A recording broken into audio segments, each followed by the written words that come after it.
restructure what I'm saying to mean how can Christian men and women engage in the power sector of Nigeria to have catalytic and geometric growth in what they are doing in their lives, in their businesses, etc., like that. So this is the theme that I started with. Oh, it's gone? Okay, I have to come down.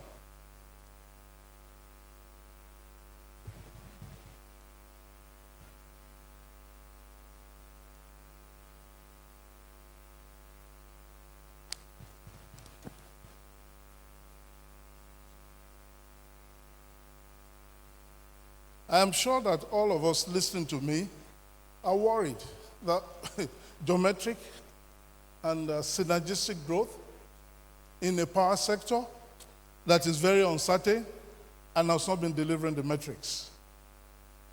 That's actually the issue.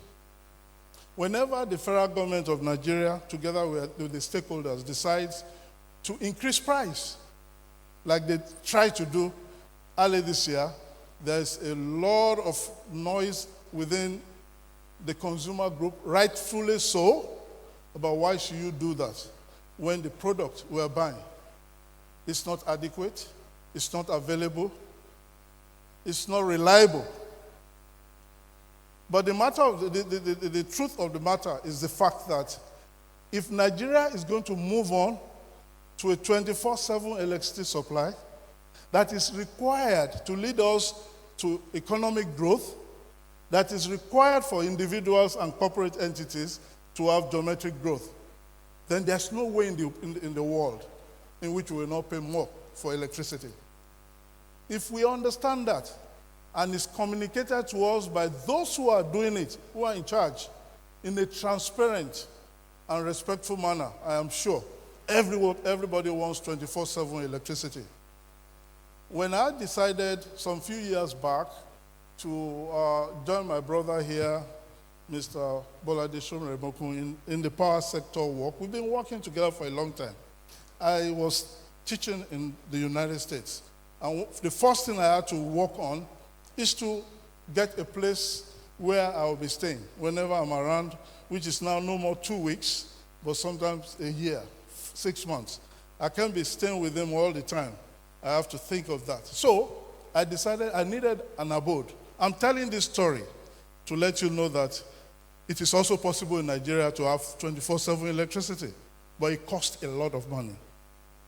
I say a lot because it's more than what we are getting from the grid now.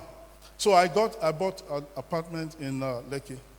And when I was looking for the apartment, I told myself, 1, I don't want to buy a generator. 2, I don't want to be queuing up for diesel. I don't want to have anything to do with maintenance, operation, etc., because I'm not a generation expert in terms of business. There are people who are supposed to do that. So I got this place where I live now. It's 24/7 electricity. I live on the 4th floor, and I use elevator to go to the 4th floor. And I have never seen a single second of failure in the past 1 year I'm living there. But the only difference for any other place in Nigeria is the fact that I pay an average of about 80 naira per kilowatt hour. I want to show you what I'm talking about. Are there people who know what their power bill here is? I want 2 people to raise up if you know what your power bill is, please. How much do you pay for power, sir? 150. You must be in a place where you are paying for yourself, okay? I need people who are connected to the grid, and they receive, even if it's 2 hours per day, how much is the bill for grid electricity? That's what I'm looking for. Yeah, please. Yes, 43 naira per kilowatt hour. I can tell you the area where you are from that, because Maito in Lagos Disco or Ikeja or Lagos Eco Disco, they call them. Please, you wanted to say something? 35. That's more like it. I can tell you where you are. To migrate to reduce your bill from 150 and get the same service you'll get if you run 150 flat for 24 hours, 7 days a week. You'll pay more than the 35, but perhaps around or slightly less than the 130 or the 150. What I'm saying is this, from these two examples, that the Nigerian electric tariff is not really at the point it should be to have an healthy Nigerian electricity supply industry. It will never work. We have to get this. And what is painful to me, and I've made this known a lot of times when I've talked to the federal government of Nigeria, is because we are not transparent about the problem. When we come out to public to say you must pay more, we must be ready to ensure that they know that effort is being made to ensure that reliable electricity is in place. People want to pay more. I want to use a second story to buttress what I'm about to talk about. Some few months ago, I think end of 2019, I was convinced by my friend here again that we should participate in a program that I will talk about, IMAS. I'm from Ejigbo, Osun State. Ejigbo, of Osun, not Ejigbo here. Okay? So, I bought this thing and I said, okay, let me try and see what I can deliver to Ejigbo. Now that I'm getting to the end of my professional career, what can I deliver before I retire? At least to that community. It's not going to be free because it's not a free thing. It's a carefully invested entity that will deliver 24/7 if people who are going to be the consumers in that town are ready to buy it. So the first thing I did was I went and met the KBAC, who I know, and I told them, this is what I intend to do with my team from here and the US. What do you think? Met the local government chairman and some stakeholders who, on hearing about the fact that somebody wants to work on 24/7 electricity for them, met with us and said, look, we are ready. So the issue that we brought in front of them is what we call willingness to pay. And linked to that is another issue that is very important, your ability to pay. Your willingness to pay is related to how much you are spending on energy right now. If you do a mental calculation of it like he did now, it's a 150, 30 something, right? He's able to know, okay, if I can get a reliable 24/7 electricity, I may be willing to move up to, let's say, 70, right? It will be lower than when I'm self-generating using diesel genset, but I'm amenable to having an increased cost or increased tariff as long as it is reliable. So we had this discussion with them, and we had a very, very robust understanding of how far they will be willing to go when it comes to somebody investing his own funds, of investing corporate funds that requires to be returned, maybe debt and equity, okay, to deliver that kind of thing for them. Second information we got from Ejigbo is this: 2 hours per day on the average of electricity from Ibadan Electricity Disco. So, most of the reliable industry in the town, SME, dead. Banks are unable to move because they have to also bring in corporate social service. So they are still there, spending money, and a unit cost that is bigger than other places where they are making more money. But they are there. Osun State University cannot, because of power, live. So they are investing a lot into generation in the campus that is in Iwo. The Baptist General Hospital annex that is there also spends a lot of money. So you go on and on. The unreliable electricity supply of 2 hours per day in Ejigbo has actually killed the ability to have commerce in the town. And members of the town, or citizens of the town, or the people who come from that place are not going back, because you don't want to have a situation of that you don't have electricity when you are there. I'm sure that is part of the reason why. So they are ready to do that, and we have conceptualized something under a program that I will talk about for the place. Next slide, please. I will not bore you with this because I wasn't sure of the audience I was going to talk to. I was telling my friend also when we were seated there that if the audience are people like him and others who understand the structure, the current structure of the Nigerian electricity supply industry, they know the problems that is besetting that industry, not from the pedestrian point of view. Let me explain that.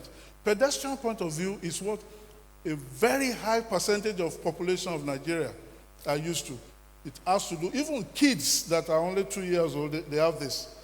When they take off, like who did they shout? NEPA and other things. Is this unreliable entity, the behemoth, that is not functional, but is taking money from people. It's even stronger than robbery. So people don't want to hear anything about that. So when this one I say we want to increase tariff, the Olis, they have come again. So that's the pedestrian understanding. The one I'm talking about is, you know that the Nigerian electricity supply industry was unbundled some years ago into generation, transmission, and distribution. Generation and distribution was sold by the federal government, I think up to 60-70%, retaining the residual. Transmission was kept, but to be run initially by a foreign entity, but now by our people who are doing a better job. Transmission of Nigeria is better than when they were handling it. I can attest to that.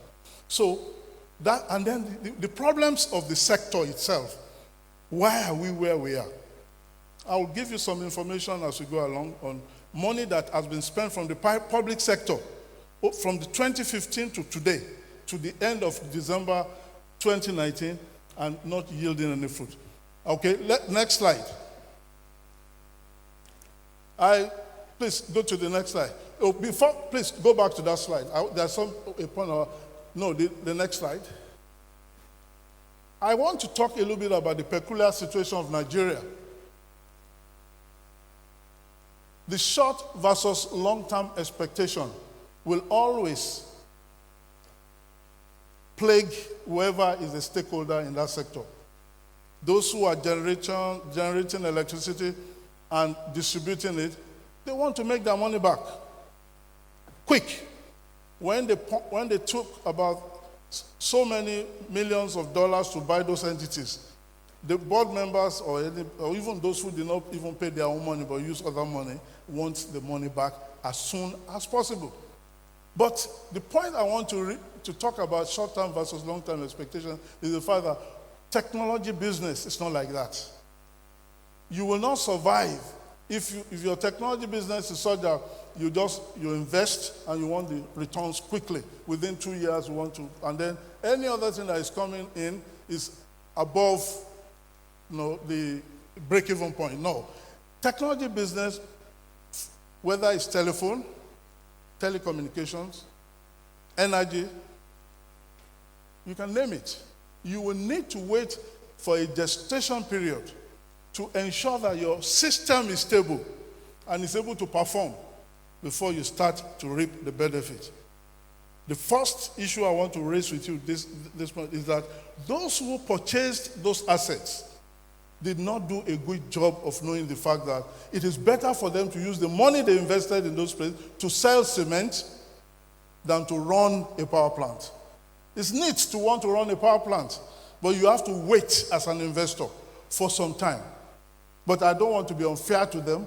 We must also have in place a cost-reflective tariff so that in their investment, at least even if it is going to be in 7 years from the start, they know it's coming. But if you don't have a cost-reflective tariff, like we don't have today, they are afraid they will never be able to recoup their, their investment, the investable fund. Now, I want to also talk about the second bullet, current NESI as an inefficient platform for investment. There is nobody outside the walls of this country that will bring money into the power sector because they are aware of the fact that, one, cost tariff is not cost reflective. Two, there is a lot of risk Let's even forget about political. I don't always agree with people on this political race. There is most of the people who are involved in the stakeholder, the DISCOs, perhaps the GENCOs, and even the thing we put together called NBET, which is supposed to be a credit-worthy power of taker. It's not credit-worthy enough. It's not rated. Therefore, investors who are coming to Nigeria to invest in the power sector are looking at that before they can bring their money. A good example I'll raise in this discussion is the issue of gas supply.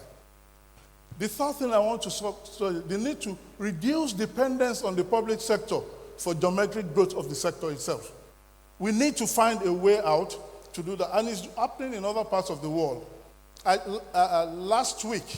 spent last week in Seoul, South Korea, for a pre-board meeting of the Green Climate Fund, where we discussed a particular innovative, credit-worthy platform in Zambia.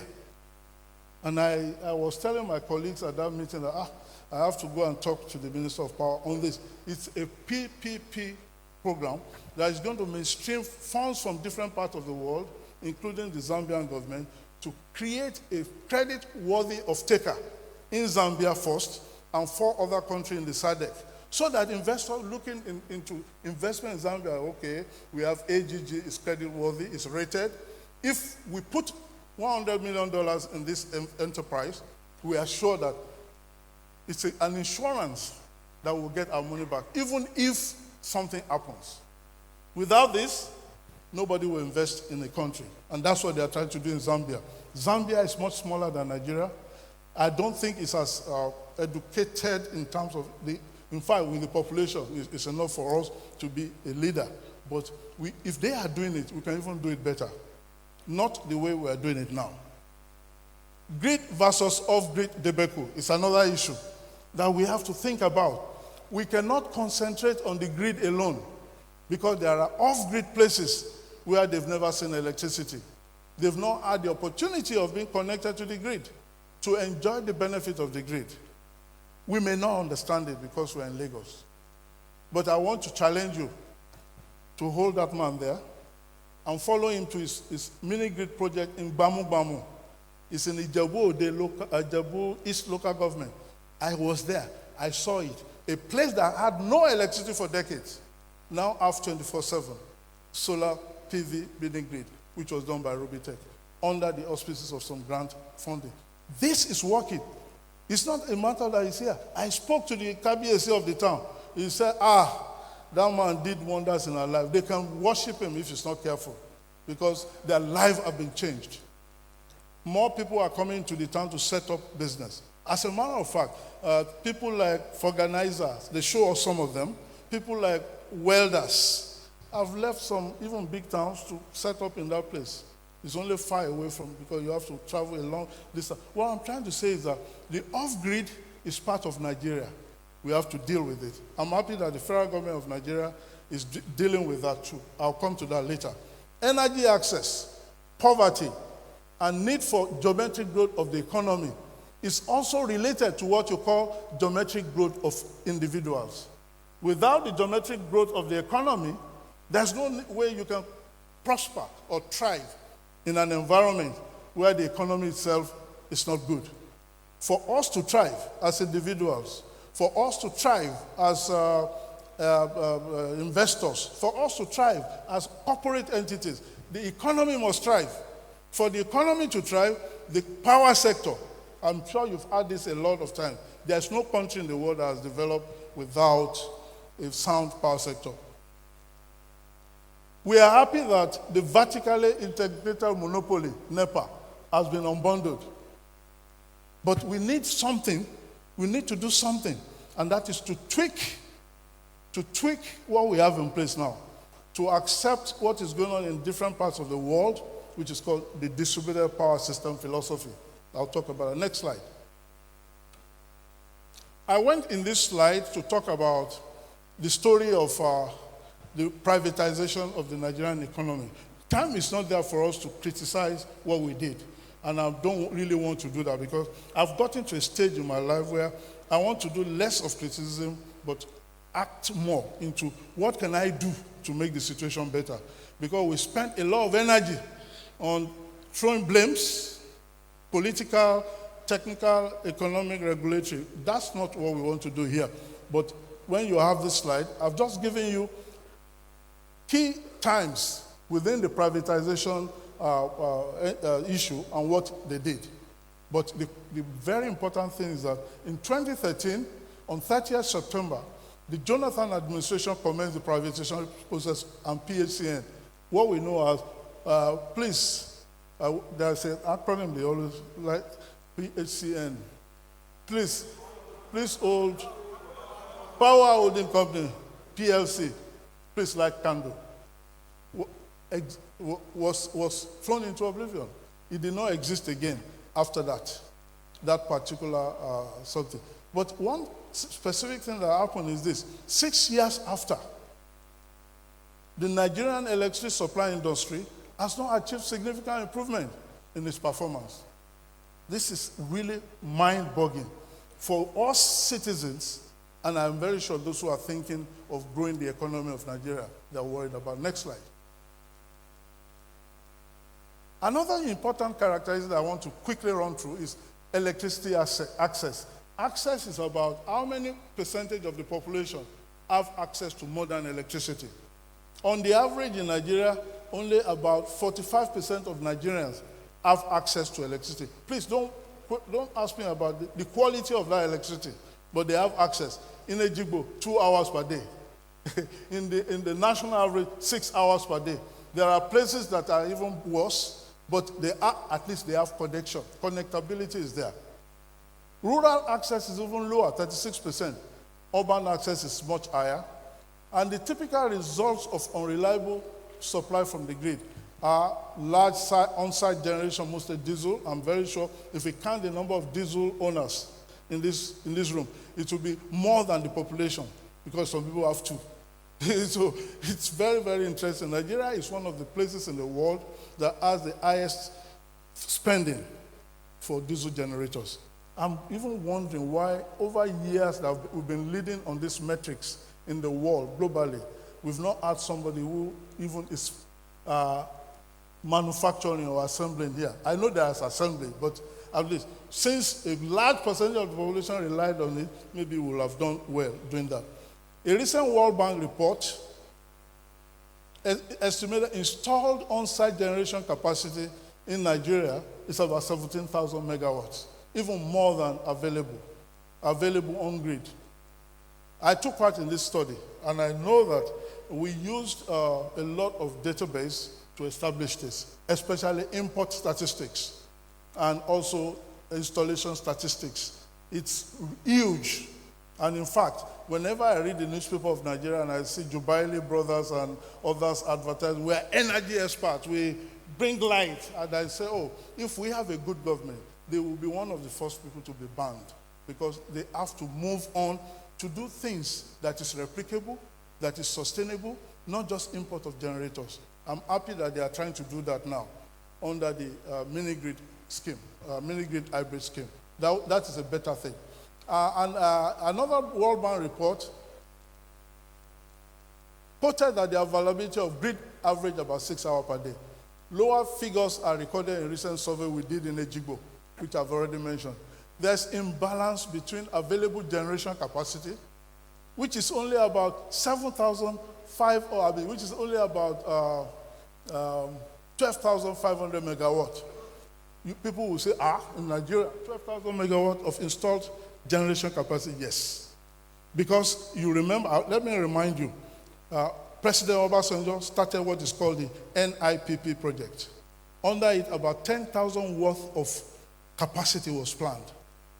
I happen to know the time they were doing it because a friend of mine was a special advisor, senior special advisor. And that man was so effective. When they said, to do 10,000 megawatts, it will be difficult to get engines, because engines, these turbines, there's something you have to, for a long time, waiting period. The man did it, called the president of GE, and they had all the engines they needed for that project. It was the first thing that landed before they started looking at site. When they got site, they started clearing, So, but he was able to get the thing that is usually the limiting factor towards a successful single cycle gas turbine system.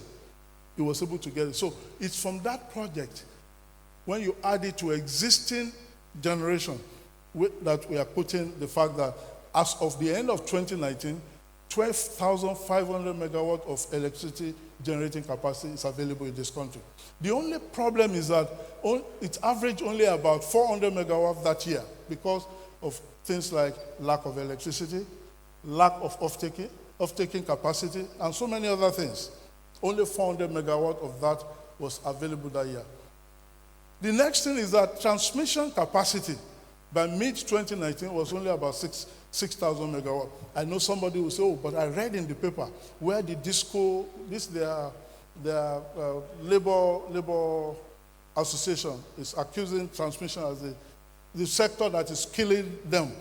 Well, I don't want to go into that debate, but I know that as of mid-2019, the transmission company of Nigeria has been able to have about 6,000 megawatts of wheeling capacity, okay? But out of that, due to certain constraints on the transmission, I said only 4,600 megawatts can be used. But because the distribution company will not take, because they are not sure of who they are going to give it to, there's what we call stranded assets, which average about 3,000 megawatts in the last 5 years. These are generation that we could generate, we can wheel at high voltage, but we will not be able to distribute. That's the situation in Nigeria. So it's called stranded assets. Stranded generation stood about 3,000 megawatts. For the generation company, that's a loss of money. Because unless there's insurance to cover what they will have sold, they are gone. And that is the reason why they are being owed a lot of money now. Okay? According to information from GENCOs, they lost about 1.2 trillion during that period of 5 years due to stranded power in the period. Inability of DISCOs to collect accurate revenue from consumers due to more than expected losses, and therefore the use of estimated bills for consumers as a result of low metering infrastructure is another problem. Establishment of a meter access provider, MAPScape, not optimally operational. A tariff structure that is not cost reflective is another problem. Therefore, because of this, gas suppliers who have supplied gas for power generation and waiting to collect money after the DISCO have collected their revenue and distributed it, and they're not getting their money.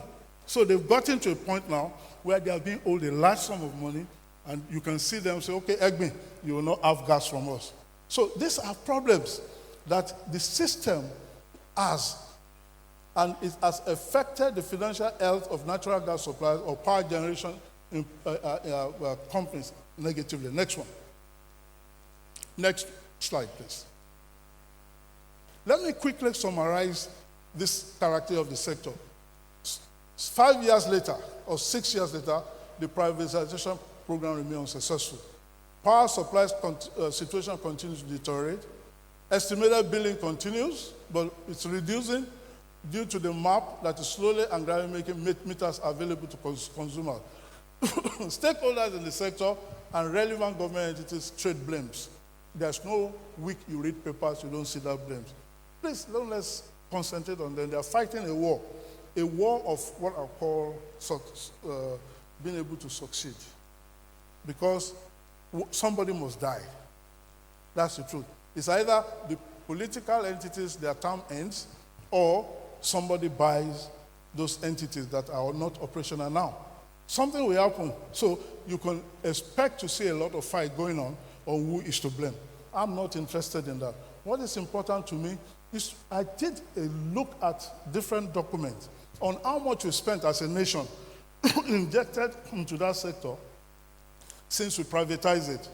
And what I found out, collated from several sources, are the following. In 2015, the federal government of Nigeria provided about 213 billion naira as what they call power market stabilization.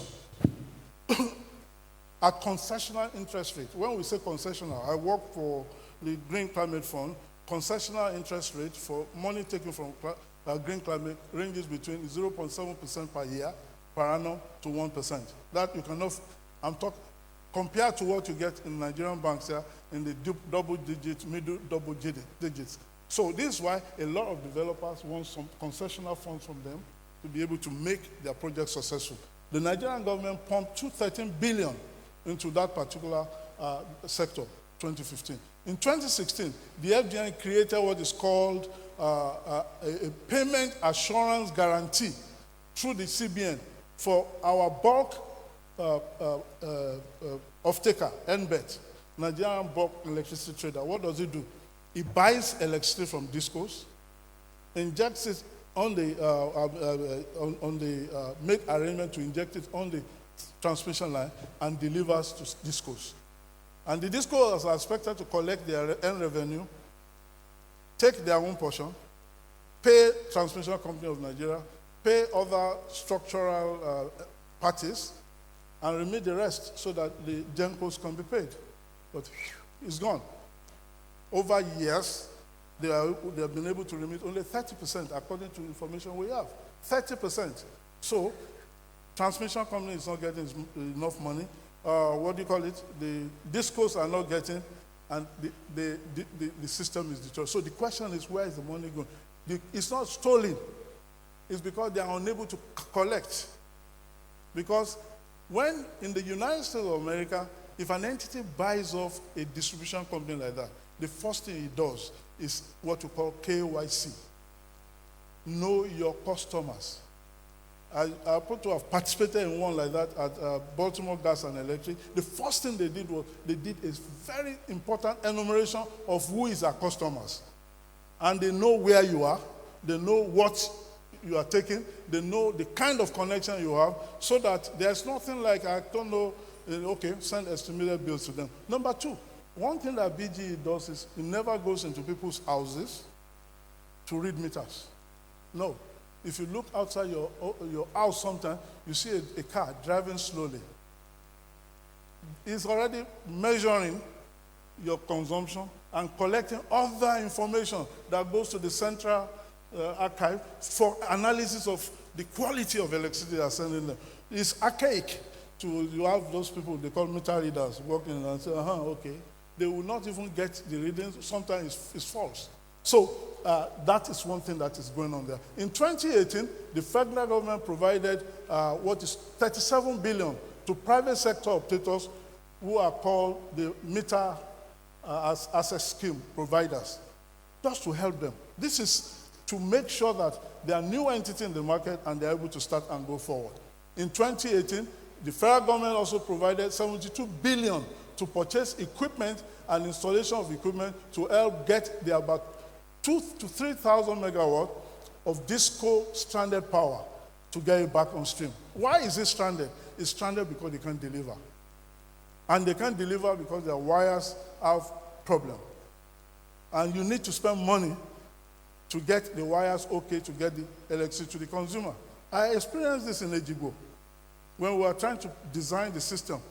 Actually, IBEDC agreed to ring fence about 1875 customers to us, and they said, okay, use our facility to supply them. Of course, each of our customers is going to be connected with a smart prepaid meter. You don't pay like I do where I live now. Electricity goes until you in Bamu Bamu, that's the same thing they are doing. So, when we evaluated the network they gave us, some of the wires are archaic, some of the poles are falling, some of the transformers are not functional. So it is part of our cost to take over that 1875 customers out of the 7,000 customers to strengthen the wires. If not, we will not be able to deliver 24/7. So it is that's what the federal government did here by allowing 72 million. You may be saying, is the federal government Father Christmas? No, they are not. In this particular case, they own 40% of all those discos, each of the disco. So you can see that that is their own investment into the system. What should it do? It should be used for restructuring the system, repairing the system, but it's also supposed to catalyze additional payment from the co-owners so that the work can be done. Let's go on. International donors. So the total that flowed from the public sector to these entities is 1.123 trillion from 2015 to the end of December. It's a very substantial amount of money. In addition to this, about 1.7 trillion also, because the total is 2.8. About 1.8 trillion came from some international donors, USAID, DFID, GIZ, or all those international donors, they put money into World Bank. The key thing is that those funds are expected to be a catalyst to raise more money. And we should raise that money, those who say they own that place. But estimates show that about 2.4 trillion, not billion, that was a mistake, is needed to fix the decayed and end the infrastructure glut or rottenness that is occurring in the sector. That is 2.4 trillion, not billion. So there's still a large amount of money needed to get to where we are going. The private sector entities that partly own the discos and perhaps some gencos have not invested in the sector beyond the initial purchase of the entities. I make strong to say, because statistics have shown that that is the case. It's not just paying salaries that is necessary, but we have to actually act as if we own something. If my car breaks down, I have to look for money to put it right, because it's serving me. So this is the next slide. Another key characteristic that I will point out before I move to the last section of this is this issue of gas supply to the sector. You know, 70% of our generation asset is gas-fired. So it's very, very important that we're able to supply gas to fire those engines. In a country that owns gas, in a country where gas is flared, the unfortunate news is that gas, when it's available and supplied to power sector, is not paid for. It's not paid for. This issue of sabotage, sometimes is misused. Because, yes, product pipeline are easy to sabotage. But high pressure gas, even medium pressure gas, if you do it, you are dead. So a lot of time when I read, due to gas sabotage by the Igbesu, I know that something is wrong there. So, but whatever it is also recorded in papers as one of the reasons why gas supply is not there. Investors' fund, according to information from the gas sector, is available to fund the needed $6 billion US dollars needed to produce 2 billion standard cubic feet of gas needed to generate our expected move to 10,000 in 2020 that has crept in on us without achieving that goal. But if we are saying it's gas, there are investors who are ready to put money down. It's not like the power sector.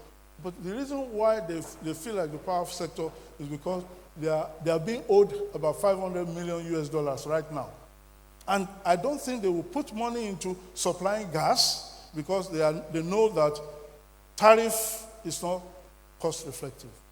And if they supply gas, the situation they are in now, they will be owed more gas and pile up the 500 million until it becomes 1 billion, maybe 2 billion, and they will run out of business. So they've cut their, I don't think I can say that.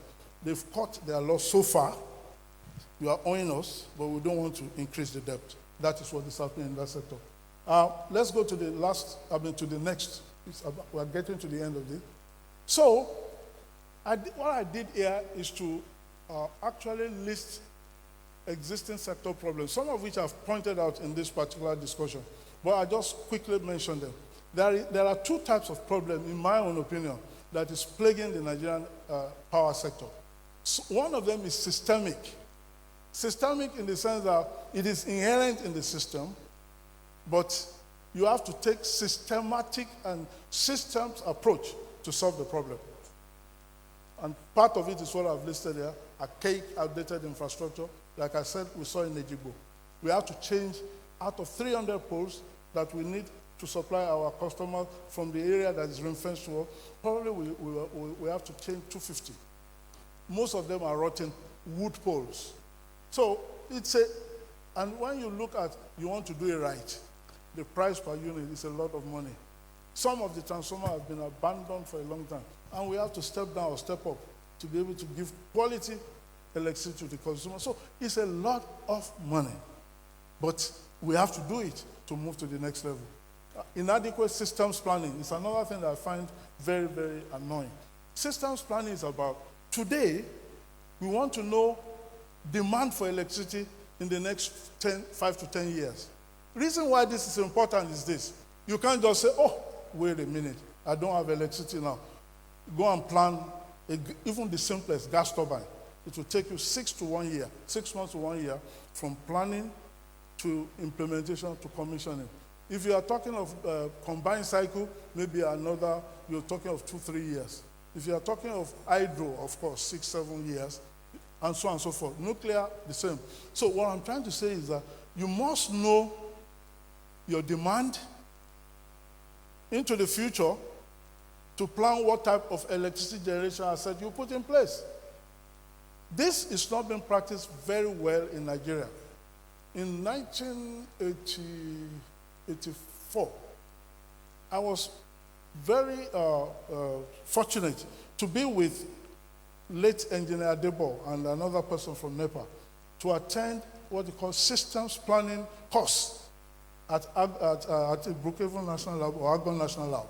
And we spent about 2 weeks being trained how to model hydropower systems and how to forecast its performance in the future using demand input. It was very interesting. And when we all left, they gave us the software, WASP, which was installed somewhere in Lagos where systems planning division was in those days. But later I found out that when they want to kill your career in those days of NEPA, they transfer you to systems planning, because there's no power there. You'll just be doing research. So we never used that particular WASP to plan the Nigerian energy system. I know that Engineer Debo, of blessed memory, showed me some write-ups he did from the work he's doing, collecting data and doing it. But we need to focus on system planning. It has to be adequate. I was involved recently with my company, with a company from Germany called Fischner, that carried out the only available in the last 2-3 years transmission expansion planning that was delivered in 2017. To deliver this, we had to do demand analysis. We have to also study the network and put something together that says, in the next few years, we need to do this, we need to do that, and it will cost us this in order to have a more access within the electricity transmission sector of Nigeria. That was done in 2017. So it's good. But the point I'm raising here is that we need for each of the DISCO to also study their own region and be able to key it into the national one. They can't just wait for TCN to do it, and then they have to understand their business. What is their,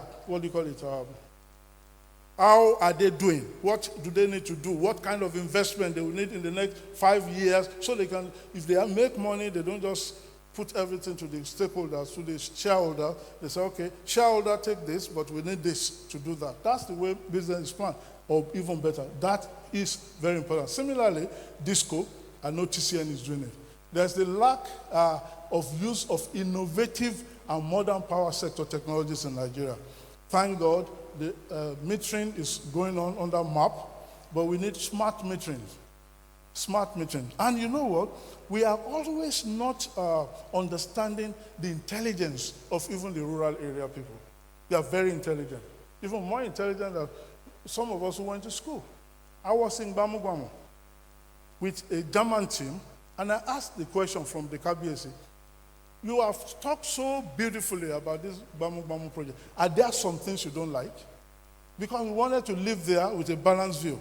I was surprised when the man said, he said, there are. One thing he mentioned is this: we need to have a structural change, and I'll pass this on to the the managing director of the company, that when their meters bill runs out, or the feed, the amount they put there, is prepaid meter. When it runs out, they get caught immediately, and they get an alert. So they have to go and pay.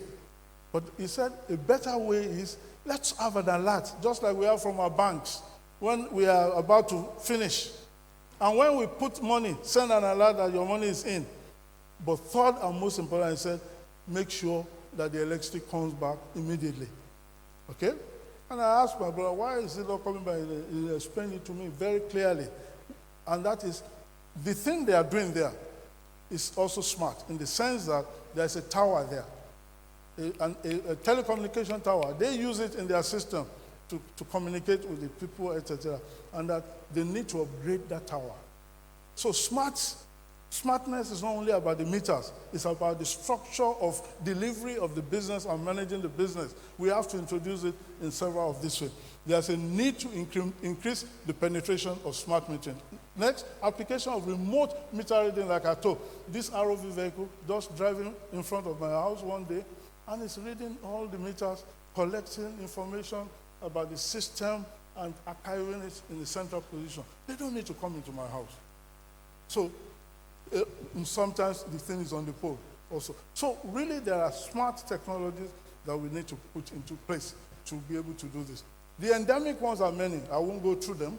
Inadequate matching of generation, transmission, and distribution, sector financial buoyancy of gas supply, inadequate private sector investment, lack of cost-effective tariff, like we mentioned, inadequacy of the MITO model. MITO model is what guides the calculation of your tariff. It's called the multi-year tariff order. That is old, and we need to tweak it to work for us. It's not done. There's also the deep distrust of sector operators by the Nigerian stakeholders, consumers, due to the inefficient delivery of output in spite of funds made available to them. And there's no robust communication between the government and the consumers. Next. Next slide. I've talked about this off-grid situation before. It's part of the Nigeria, and we have to solve it. Fortunately for us, I've mentioned two examples that I'm associated with. The Rubitech system is about 90 kilowatt, I hope I'm correct, at Bamu Bamu. It's working. I've visited it, and I challenge anybody who wants to know more about the efficacy of this thing to visit that place. I also visited another one in Umon Island, in Cross River, 50 kilowatt, smaller, but also efficiently working for the community. These two systems and other system that is going on are under the MAS and IMAS program of the Rural Energy Agency and the European Union. The MAS has been designed to improve access in off-grid rural communities, while IMAS targets communities connected to the grid, but with history of low availability of the grid. Other relevant programs I just made, USADF All On, USAID, UNDP, commercial and industrial intervention. The FGN has some hybrid power facility for organized market. Ariari market, Ariara or Ariari, I think that's in the Ariari, in the eastern part of Nigeria. Aba, okay. There's another one in Lagos, Teju Osho, I think it's Teju Osho, that has its own grid. Is it Teju Osho? Sura Market, thank you. I knew that was. Sura Market has its own grid. And is there anybody with an entity in Sura Market here? I would have wanted them to tell you. You know, I've looked at it. It's delivering good quality electricity. It's solar PV, and it's working. So federal government has that. The UNDP, UNEP intervention, and the other federal. Next slide. I'm going to the last, I think. Next slide. Now comes what I think you want to hear, but I don't want to disappoint you. I don't think the power sector is like a trading entity. There could be some trading entity that will emerge if the sector is organized very well. But that I will also talk about. But the particular thing that is very important, I've listed them. It will require investment. It may not be amenable to a single individual. I don't know, maybe there's a Dangote here, or some of these musicians in Nigeria are very rich. I was reading a story in the internet that says one young lady, I can't remember her name, is worth $16 million. You know? They may be, but if there's anybody like that, there's a lot of place. In fact, talk to me, talk to Bolade Shoremekun of Rubitech. We have projects that is ongoing, that is now scouting the world, looking for 1 million, 2 million to do mini grids like that. You may invest in this. But the areas of investment include participation in development of private sector-led, credit-worthy off-takers in the NESI. I am particularly impressed with the fact that in Zambia, they allowed the private sector called AGG Group to put together that credit-worthy under a PPP platform. PPP in the sense that the federal government of Zambia has a little bit of money in it, but the mainstream fund from GCF, from about 12 equity promoters, to put a large amount of money down, much, much bigger than what NBET is sitting on, to be able to give a credit-worthy off-taker. I think if I am in the financial sector of Nigeria, I will probably look at the ways we can work something out, because anybody who is successful, the first success story in this area will be replicated in many places in Nigeria. And what does a credit-worthy off-taker do? They don't generate electricity. They don't distribute electricity like Ibadan Disco or Ikeja Disco, and they don't generate like Egbe or anything. But they are an entity that buys and sells electricity in that market. And what they do is they put together money to buy electricity from IPP. They pay a transmission company to wheel it to specific distribution companies under an agreement, tariff and their own brokerage fees, and they are able to give electricity. Why are they important? Because anybody can do that transaction. They are important because they have a big financial base. They are sitting on close to about $2.7 billion. If an IPP sells electricity to them, and they sell to a utility company, a distribution company, through a GPS, purchase agreement, or sales agreement, that I'll pay you in a month after I buy this, after I get it from you. If it fails to pay because of problem, they have a kitty. They will pay the IPP and sanction that one. After some time, they will cut them off. And that's not good for your business. So they have the base that we are trying to create for NBET to be able to serve as a credit-worthy. They are credit-worthy because those who are going to bring money, investment into that sector in Zambia, they are looking at how can I guarantee the sale of my electricity to this person and get my return on investment. Oh, there is AGG there. So they are comfortable to release their fund. That's the function we want NBET to play, but it's not working.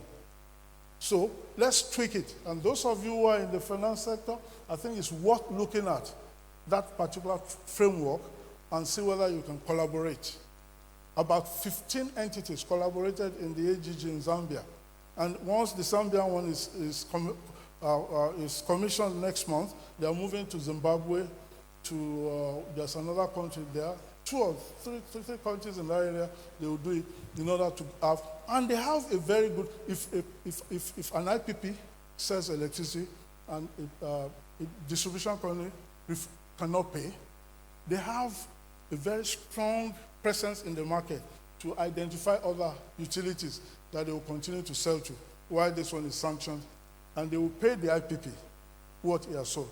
Supposing the IPP fails and is unable to supply under his PPA, okay, they can actually import from the SADC grid, regional grid, or buy from other IPPs that are not connected to them. So it's a very good scheme. If you need more information in your financial organization on how to structure this, talk to me.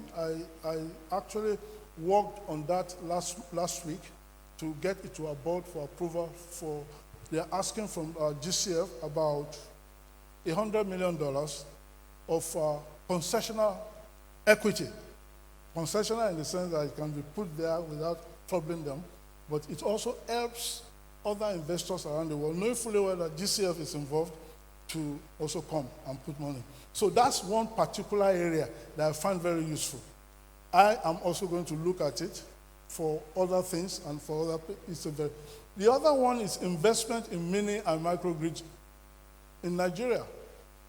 Mini grids is like the one in Bamu Bamu, like the one in that cross river I've said to you, and like the one we are doing in Ejigo.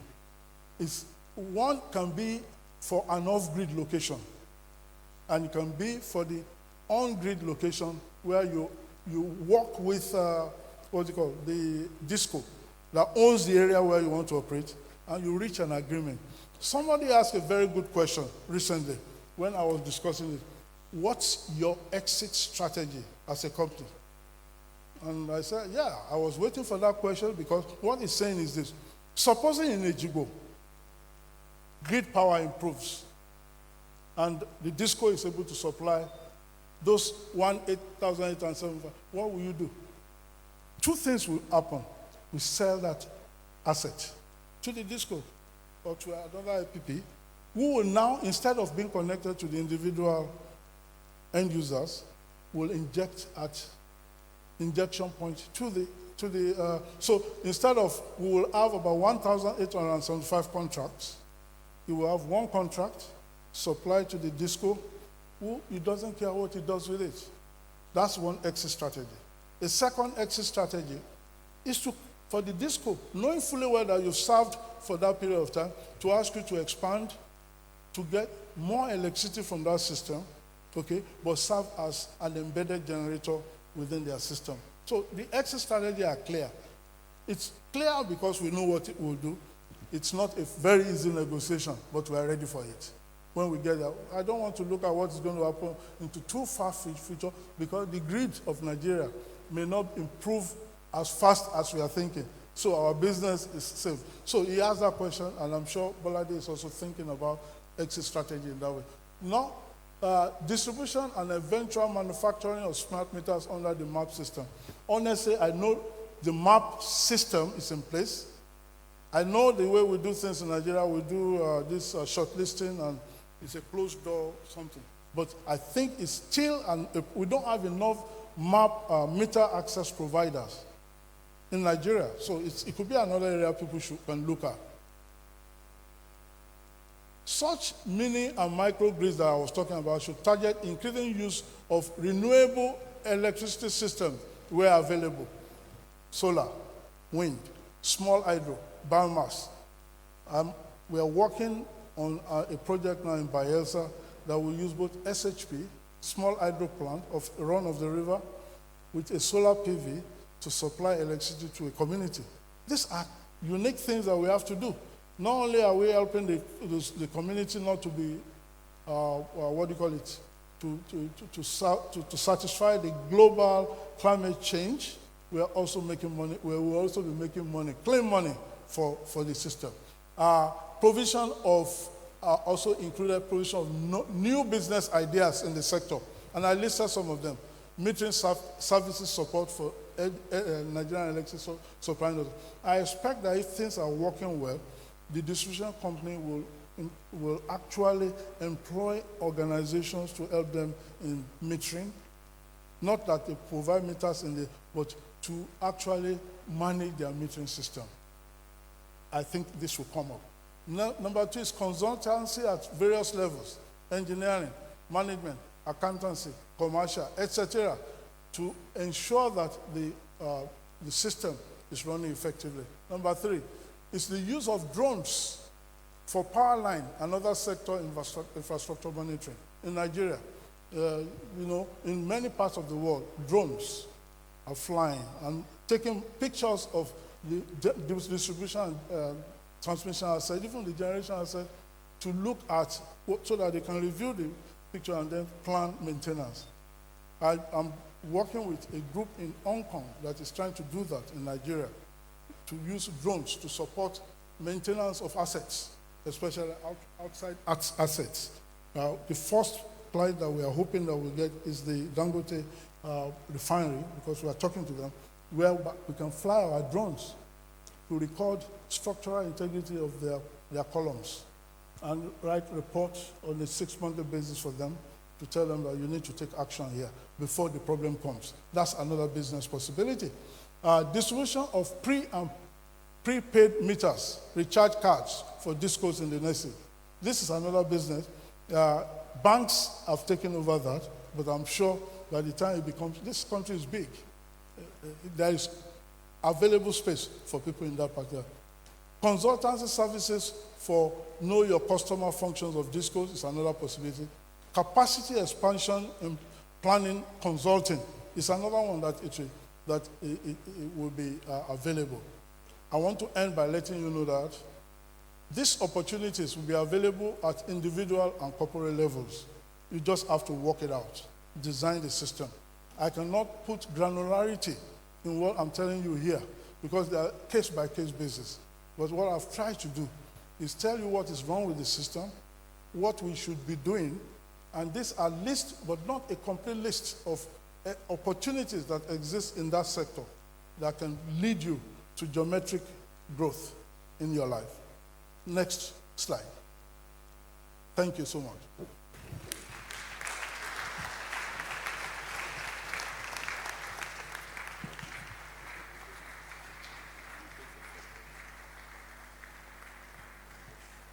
Amen.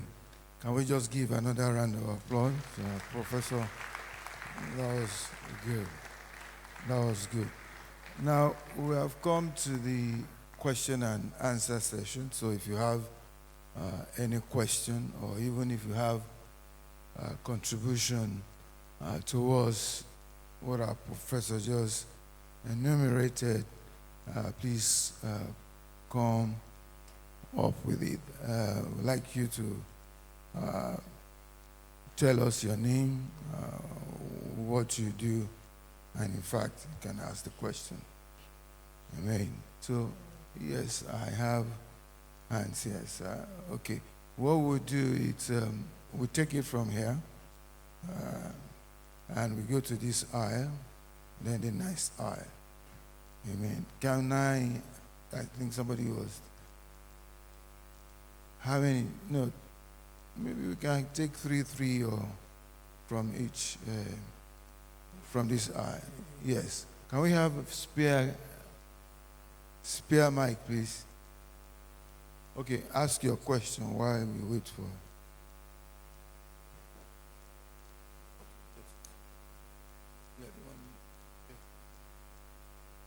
Good afternoon, sirs, and thank you so much, Prof. I'm glad I didn't leave before this talk came up.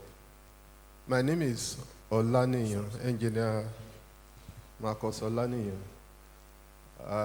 I work for a consulting engineering firm, electrical.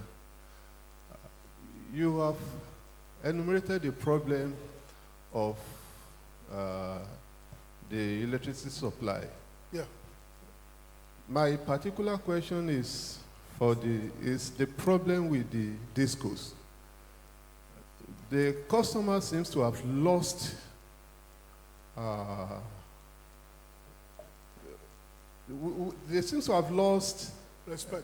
respect and hope in them. I want you to please confirm, these people, did they actually know what they were coming into? Because like they were just interested in the money. And unfortunately, they are the first contact with the money. And they have refused to invest in the distribution system, up to the point that the GenCos and the transmissions are not able to even get any reasonable thing for their own contribution to the system. What can be done to reverse this case so that hope can come to the energy sector. Thank you.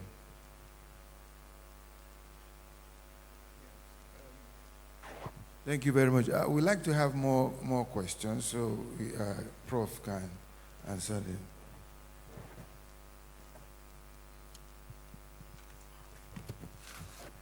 Thank you, sir. My name is Engineer Ediri Okandeji. I work with Top Olax Nigeria Limited. Thank you, sir, for this presentation. Couple of things, because I've been with the power sector for some time, though I'm in the infrastructure part of it.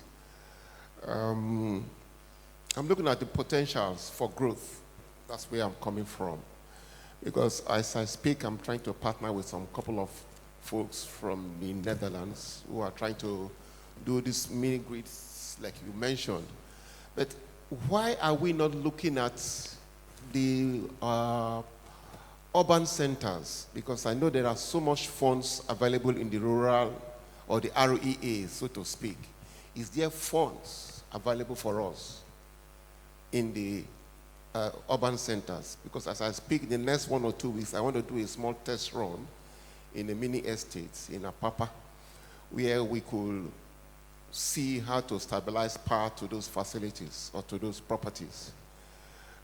Because I'm surprised at the rate you gave for your kilowatt hour. I would like to get more details about that, because what I'm looking at is a bit higher.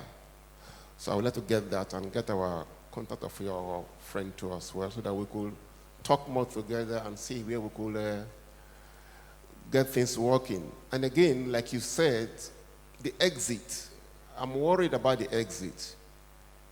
I'm really worried, because how, if I have a facility for or an investment that will last about 5, 6, 7 years, and within that 5 years, there's improvement in the sector. Like you said, sell out. Will they agree to buy? Will they agree to buy, especially the providers? And of course, with the present trend we have now in the society, there are so many people doing so many local, what do you call them now? Panels and whatever, solar panels and the way you call them. How can we invest in doing very big solar field like we have in Morocco? Where can we get that?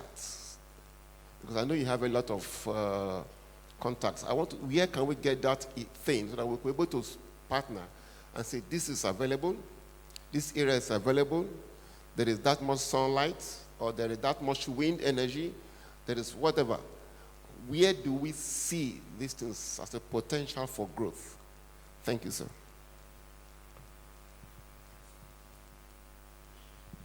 My name is Dakpo Olowo. I'm a lawyer working in the bank. How exactly does this grid thing work? Grid. The grid system. When you say national grid and this grid, how exactly does it work? So, and with what you have said today, can we now safely say that people can actually generate power and distribute for profit without going through the grid? Now, the Power Reform Act also describes circumstances and situations when charges can be reviewed. What exactly is happening? Why are we having so much problem in enforcing that Power Reform Act? In terms of cost, fee charges, and all of that. Then the last thing is NERC. Since the last DG left, I probably have not heard. I know they had a difficulty in getting a new DG. They got one, he left because he was going to do a study in the US and all of that. Now, since this last one came, I probably have not even heard anything from NERC. What exactly are they doing to ensure that some of these issues you've raised today are dealt with? Thank you.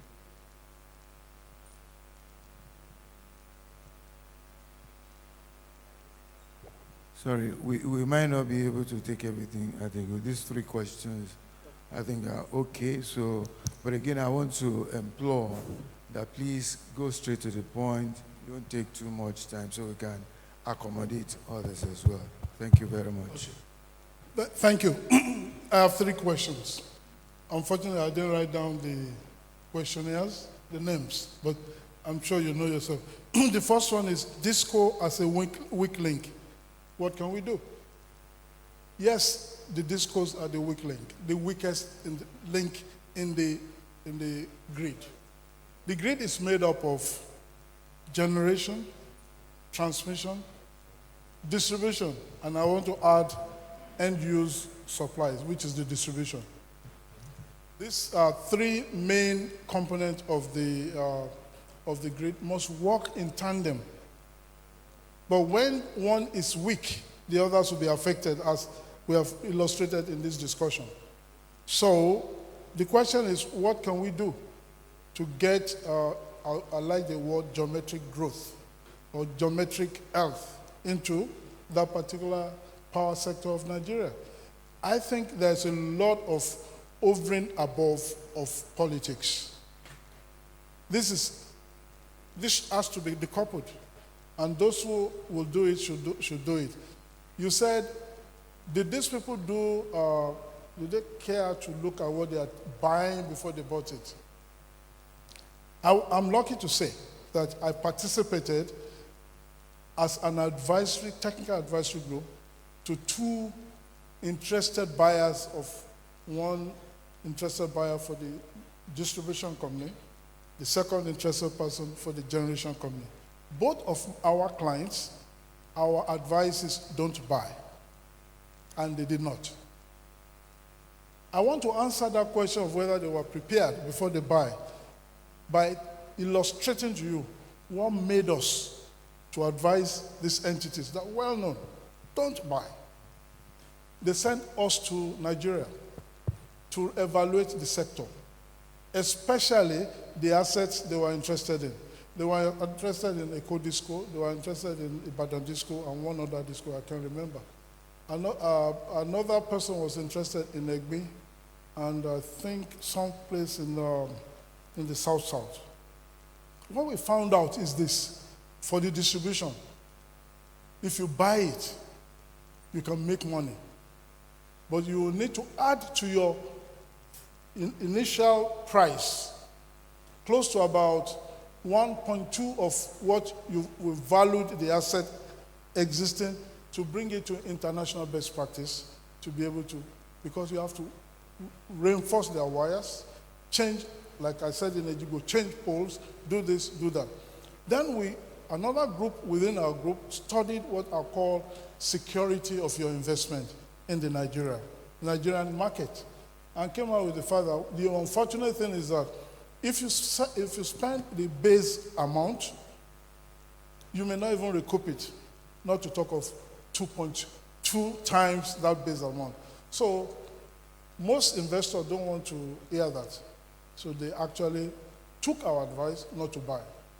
I am sure the same people who bought these same assets, either they did not do the analysis, or they did the analysis and they believe that we are politically connected. We'll take over this and nothing will happen. And we have seen the result. So the issue is they were not prepared. They didn't do a good homework. I didn't want to answer this question this way, but because some of them are my clients, I don't know what they will say if they are listening now.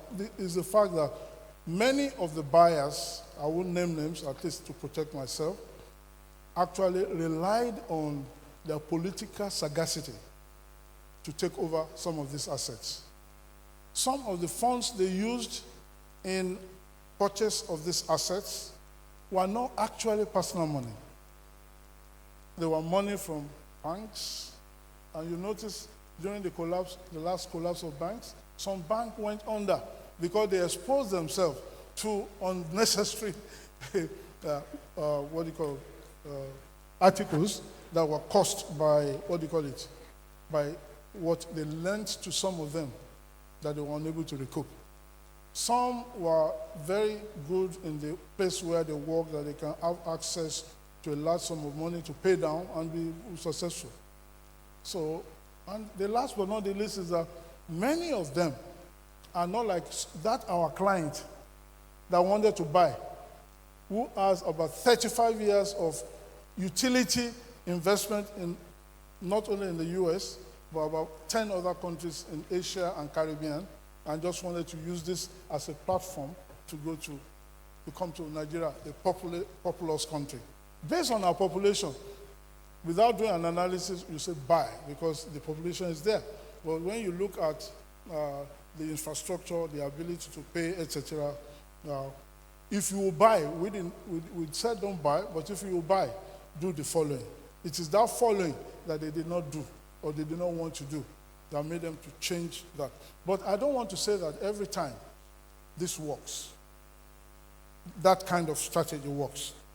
I was also fortunate to be involved long time ago in advising being a part of the group that advised another group on whether they should buy in to the telecommunication sector. A very big telecommunication industry in the US wanted to buy when MTN, Econet first came in, and we did an analysis, and we said don't buy. But today, they are regretting. In fact, they are making moves to come into the Nigerian market, because when you look at the books of MTN and others, that they are really doing well. This is one of the fastest growing telecommunication markets in the world.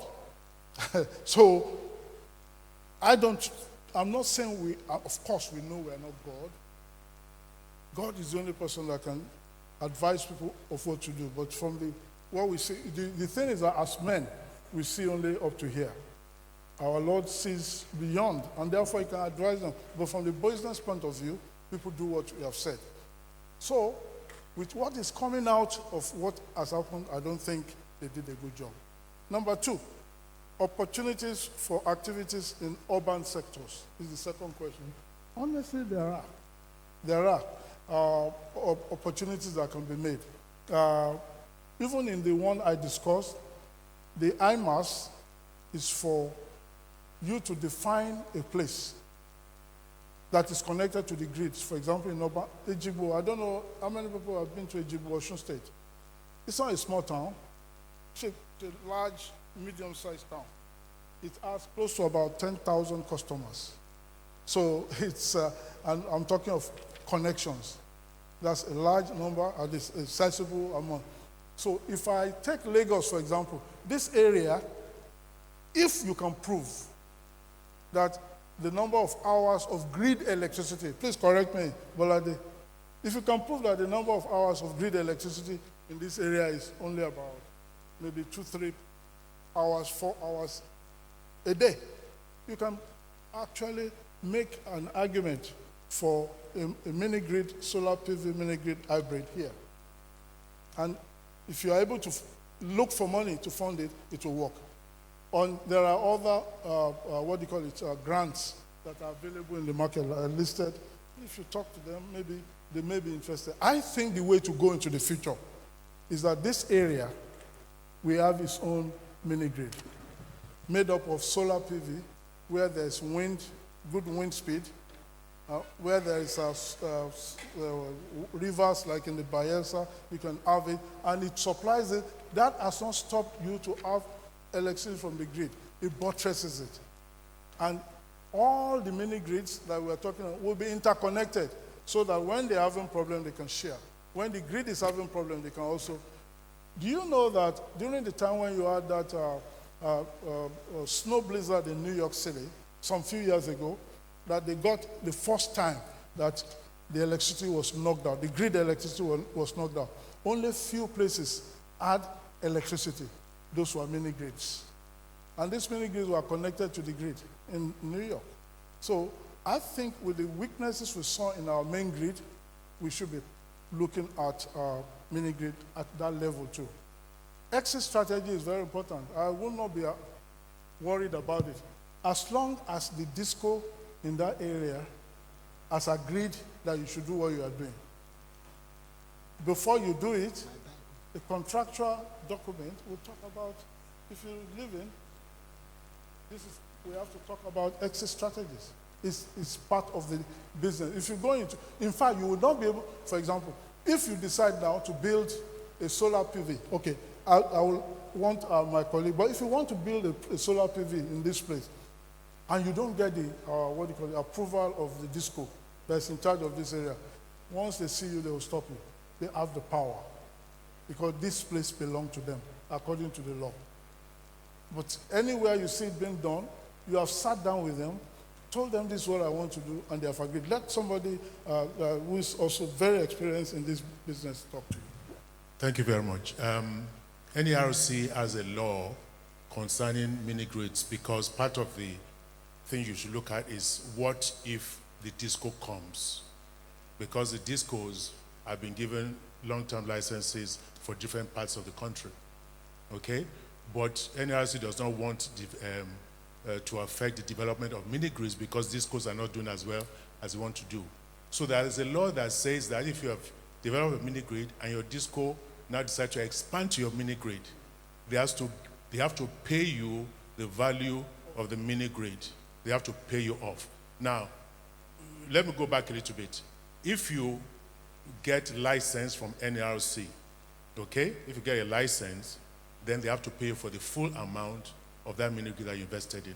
If you did not get a license and you got a permit, okay, then they can give you as low as 6 months notice that you leave that place. So most people make sure that they get a license as opposed to getting a permit.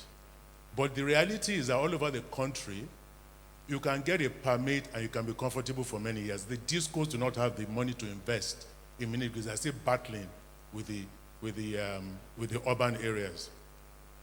Thank you. That's the key thing that he has mentioned.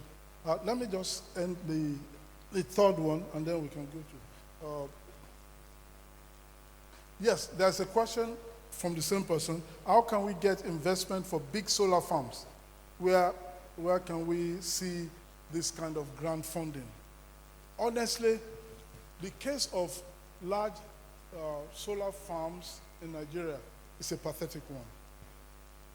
I happen to be working on some things that makes me sad each time I think of it. Some few years ago, if you remember, those of you who have been reading newspapers and other things, the federal government of Nigeria approved, I think, 17 licenses, right? 13 licenses to build large-scale solar PV farms. I'm talking of 100 megawatt, and above. And all these people were given the license. Some of us who wanted to do it that time, we were slightly late, and when we told them, oh, sorry, it's closed. Go and meet those 13 and work with them. Of course, most of the 13, I think I particularly talked to 4 of them. So no, they are not interested. That's about, it's more than 5 years ago that they got this license. But you can get the license, but that you may not be able to build, because there's something in investment we call financial closure. You must be able to put on the table your equity, your debts, and all these things to be able to do the project. None of them, as I'm talking today, has been able to achieve financial closure, because the market is very difficult. Most investor funders are not coming here. They've spoken to many of them. They are not coming. But a year ago, they spoke to Green Climate Fund, where I'm on the board, and Green Climate Fund decided, okay, we'll put $100 million into a kitty for this. AFC is the accredited entity. We'll put $100 million, and AFDB, another $100 million. The GCF money is at 0.75% per annum if it's approved. The GCF board approved this about a year ago, but it's been truncated gradually, because they have 1 month more now after the GCF will withdraw. Why is this happening? Because NBET changed the rule of the game after it has been approved by our board. So that's not acceptable. They've given them 3 postponement now. Each time they postpone is about 3 months. The last one is ending in February. And I have heard from good sources from GCL, it's not going to, they are just closing it and tearing the papers. That's very, very scary, because It means that no large-scale solar farm may be able to complete. This is why we need to tweak NBET. I think they disagreed on the tariff. But you see, it's very easy to disagree on tariff, I always say, but you must carry out a very robust analysis of what is fair. I have not seen any analysis of what is fair as far as solar farm tariff should be. In some countries, because it's difficult to establish, they just put a feed-in tariff, which is usually elevated to encourage the penetration of that. I know that we thought of feed-in tariff here in Nigeria, but it was never implemented. I don't think it was implemented. So what is needed to move this particular thing forward is not there. And the unfortunate thing is that countries like Egypt just received about $800 million for a solar farm. And their program is going on. In about, let's say, a year's time, they will be commissioning close to about 600 megawatts of big solar farm. Countries like Tanzania are putting this thing together. Kenya has, Tanzania has a lot of strong programs. I don't know whether we are caused, but I know God is so merciful. Yeah, God is so merciful. I don't think it is. It's a matter of people. And I'm sure that maybe things will change and we'll be able to get it. But the answer to your question is, it is possible. It is a very good thing to do, but I'm encouraged by small private sector entities that are looking at things that are smaller. If we have 200 of such smaller ones at 10 kilowatts times 200 is 400 megawatts, I think. 4 megawatts, okay, we need 1,000. So, but what I'm saying is, it's happening at a smaller level, but for it to play a very interesting role in our system, we need it to be higher. Grid system, how does it work? Grid system, I think the questioner is talking about the main grid. I just mentioned it. You have generators, like the, what do you call it, EGMI, AFAM, all over the country, Kainji, Shiroro, Jeba. These are generation plant. When they generate, there's a place in Oshogbo called the, what do you call it? It's a dispatch center, let me put it that way. Yeah? National Control Center, that's the word. It's where the plant would generate and would is dispatched. In real sense, they should be using what is called merit order dispatch, where they look at the unit cost outside of fuel, of generating this electricity, and the low cost must run, will be dispatched first. So it's a signal they send to these people, send to the grid, send to the grid. That's what you see when you get electricity. The low cost is dispatched first, the next cost, and they stack it on each other. So they call on those who generate and send to the grid. And that's how you stack up. What this does for you is it enables you to have the most optimal economic generation cost for your electricity. You can ask me, what happens to those who have facilities and they're asked to generate and they are told not to generate on the sun? They will mark the merit dispatch order will work out a system whereby they will not lose in a year. But at each hour, this is why for each of the 8,760 hours in a day, they have what they are doing. It's a scheme. And if the system has SCADA, I don't know whether they have functioning SCADA in the Oshogbo again, but if they have SCADA, SCADA can tell them how to do their work better and more effectively. So the way it works is that it now says generate. It sends to the grid, that is the transmission is injected there at high voltage, and they can distribute without losing the electricity. That's the TCN takes it and wheel it to the next distribution injection station, where they give it to the distribution company that needs it. You recall some few years ago, the then Governor Tinubu was trying to get Enron to build that plant his plan was very good, and that is generate electricity there. Since we are rationing what we have, Lagos that needs maybe 10,000 megawatts can only get 1,000, and they share it among them. The more you generate your own, within your own, they cannot remove what you are generating by your own self from the equation of the dispatch. They must still give you what you deserve. That is additional to make you more robust in electricity generation. That was his plan.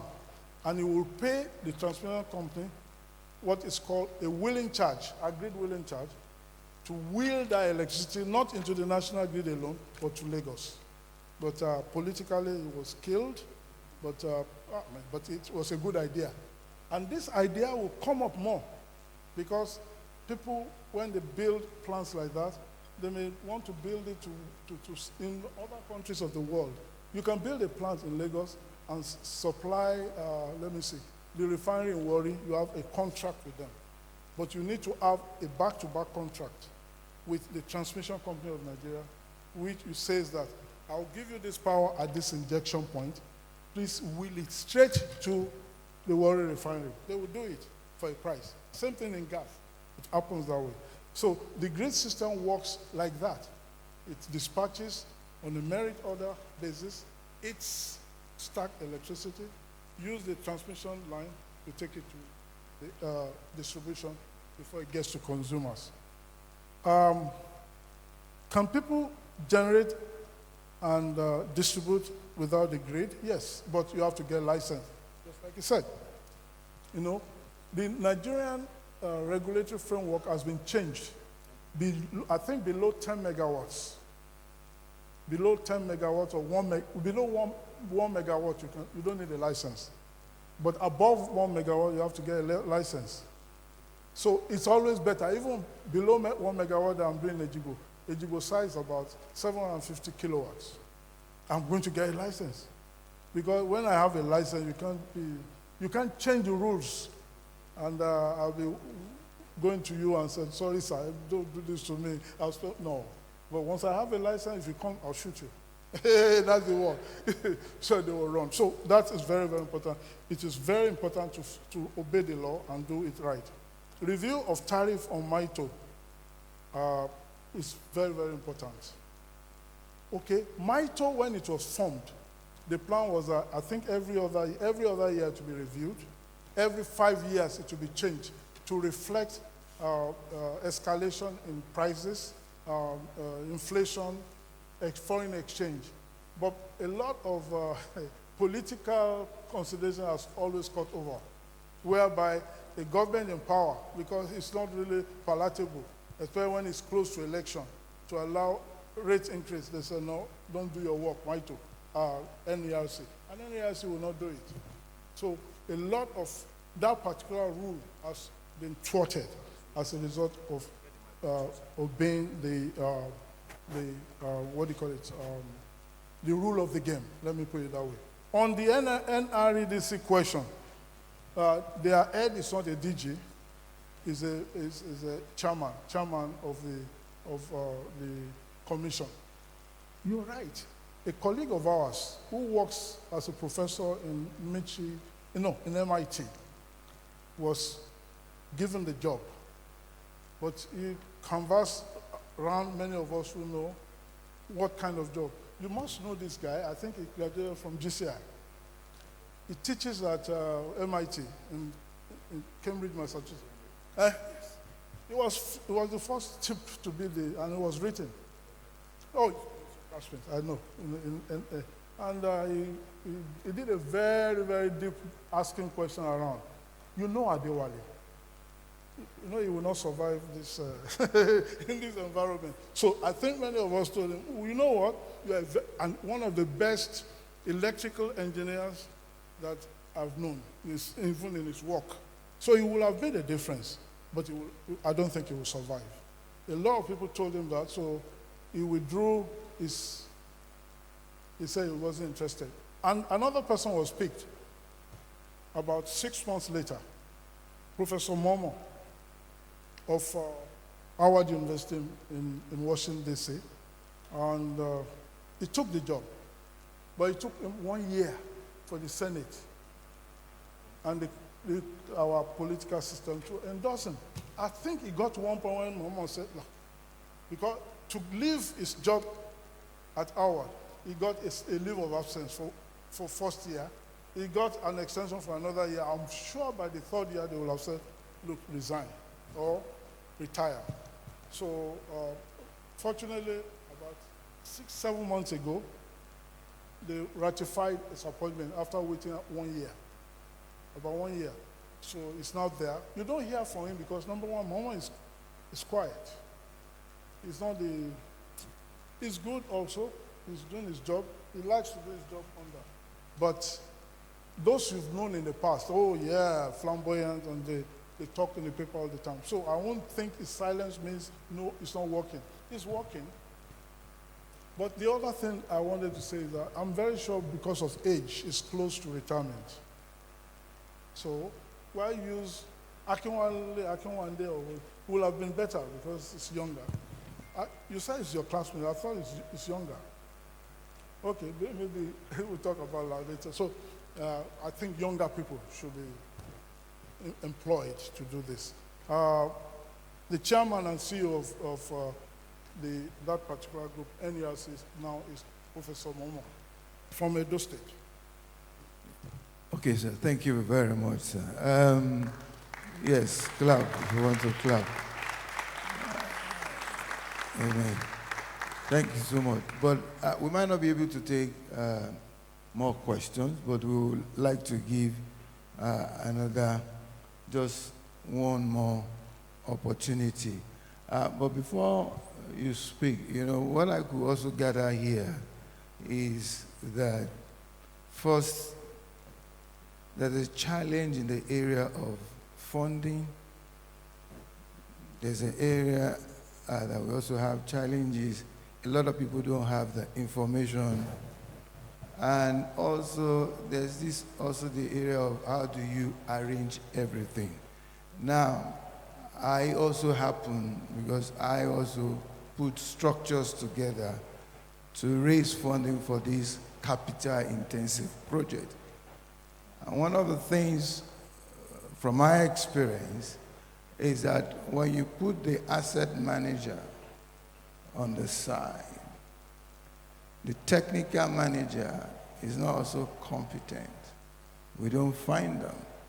Now, so when the investors now come, you have a challenge of putting all of these things together. I'm trying to address what you said, that Nigerians are not cost, but it's happening in Tanzania, it's happening in Egypt. But the truth of the matter is, just like people like you, if we find technical people who understand the technical management of how this could be, we could put a structure together. We are talking about funds, you are talking of fund of funds, and so on and so forth, which can come together and which can, be utilized. And I believe in what you share, that do the smaller things, the micro, what have you, put them together. But my challenge with that is, won't we have too many of them in place, littering the whole place all over, So that's the area I'm also looking at, because I can put up a structure, but when I don't have the competent management for the structure, it becomes a very difficult thing to do. Thank you very much. Can we have the last questions?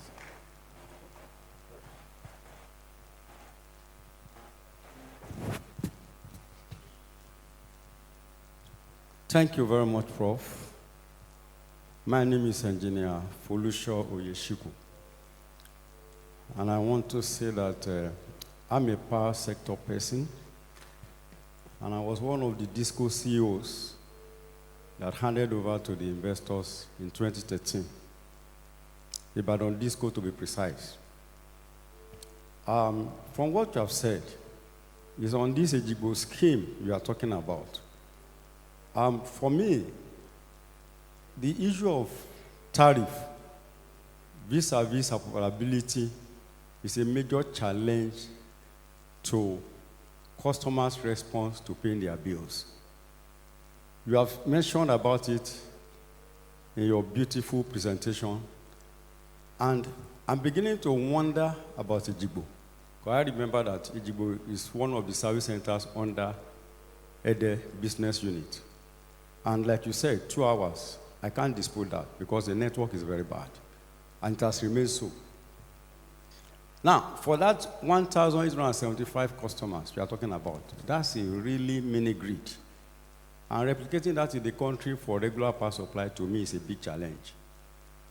I doubt whether by the time you finish, your customers will be able to afford the cost, realizing the location of that place. Somebody can do that in Bamu here in Lagos. Income level is higher. But how many of such do you think can be replicated? My submission is this from my experience. We just have to pray for a government that will support TCN and using part of their own equity in DISCO to continue to work with the DISCO. The more we have a better grid, I think the cheaper it becomes. Thank you very much.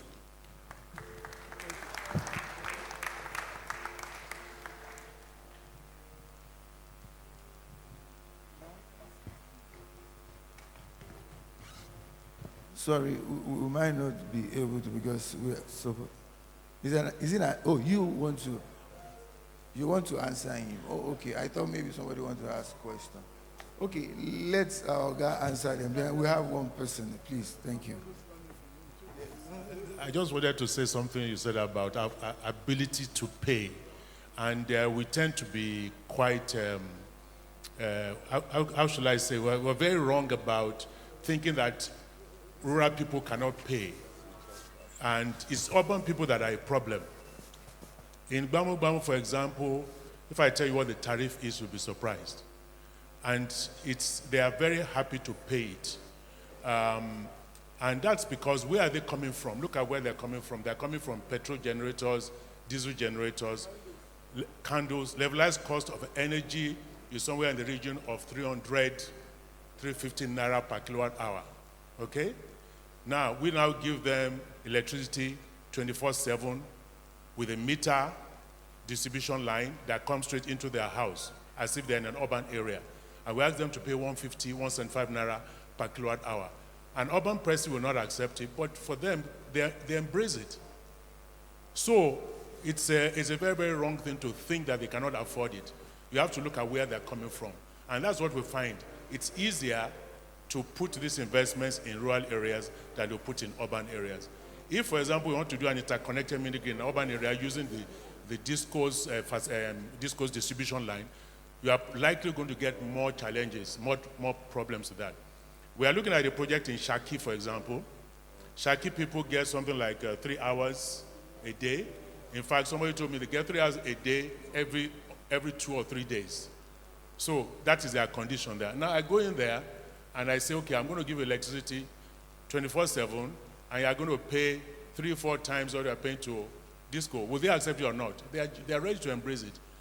But we are still working on financing because Shaki is a big place and it's not somewhere where you can just put in a few dollars and do it. So that is really the crux of the matter. People want electricity and they are willing to pay for it.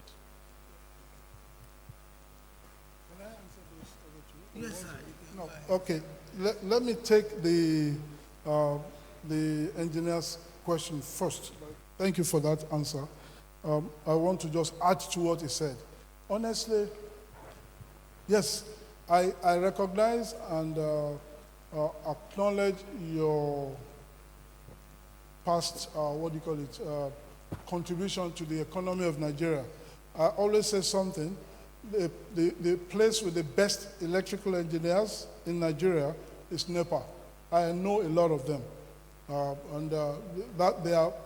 I'm not talking of people who are cutting your lights or fixing the thing on the pole. The engineers there are very, very, very good. But let me explain something. I am coming from a different ballpark from people who have worked in NEPA or who are working in NEPA.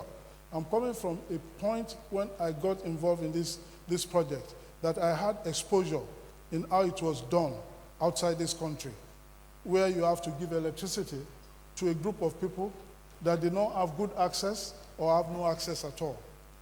That is the case of when Mr. Obama was in place. I took part with Triple E in the US to electrify some of the Indian aborigines, Indian land, who did not have access to electricity before.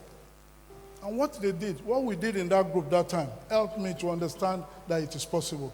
You see, the fundamental thinking is, they won't buy electricity because it's low. I mean, they won't buy electricity at such a high price. But that's not the way to start. The way we started in Ejigbo, and I'm sure in Shaki, is to do what is called willingness to pay analysis and ability to pay analysis. The two are very essential. What is willingness to pay? You force the person to think about how much he's paying for power, for energy, in his basket of goods. Most of us do not think about it. But when you are taken by a willingness to pay expert and it brings it out, you then see, I'm paying as much as it. In Gbamu Gbamu, for example, they were paying for candles, kerosene, and other things. And they know if you sit down with them, they'll tell you how much they spend in a month. Okay? We need that information first. That information is not something that is available in the open. And it's not anybody that can go there to collect that information for you. So we got a willingness to pay expert from the World Bank who helped us to put these two together. In Ejigbo, for example, and Ejigbo, I'm from Ejigbo. It's not a small town. You can't compare it to Gbamu Gbamu. The income generation system there is much, much, much more than Gbamu Gbamu. I live there. I have a house there. In fact, this weekend, I'll probably be there. So I know what I'm talking about. They have income generation that are mostly farming and commerce. And when we did that particular analysis, just like my colleague said here, a typical household at income level that I'll call medium was spending on energy because they don't have electricity for more than 2 hours on the average. They have a better past my neighbor. Most of them have it. And they spend money on gasoline or gasoline or diesel to fire this. So we were able to collect out of the 2,000 households that we are going to supply electricity. We collected for 800 households spread across the income.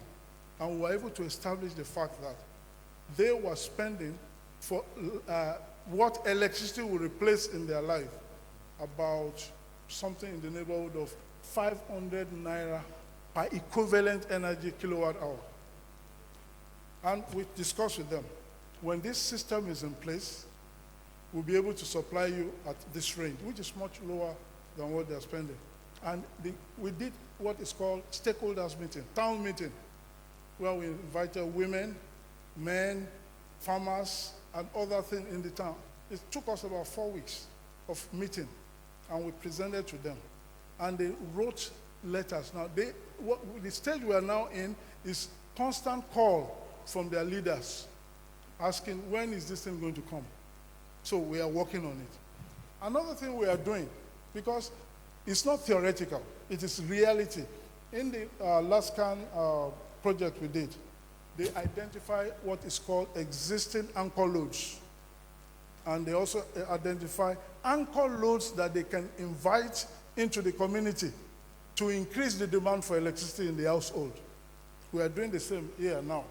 I met a group from the UK, a UK university, that have just developed a pressure cooker for rural homes. You know, in many of these homes, electricity is not part of their consumption. They won't use electricity for cooking as a consumption. But this university in UK, because they've just designed our pressure cooker and they are looking for a test run, they say, hey, look, you are going to build a mini grid. And I told them about Shaki 2. When we are shown them the fact that this project is coming on, they are going to give us a total of 1,000 of such pressure cookers to disseminate to households who will not have cooked with electricity, but if they have that, we are going to disburse it free, and they have it, they will be able to cook with electricity, therefore spiking our electricity demand in those places.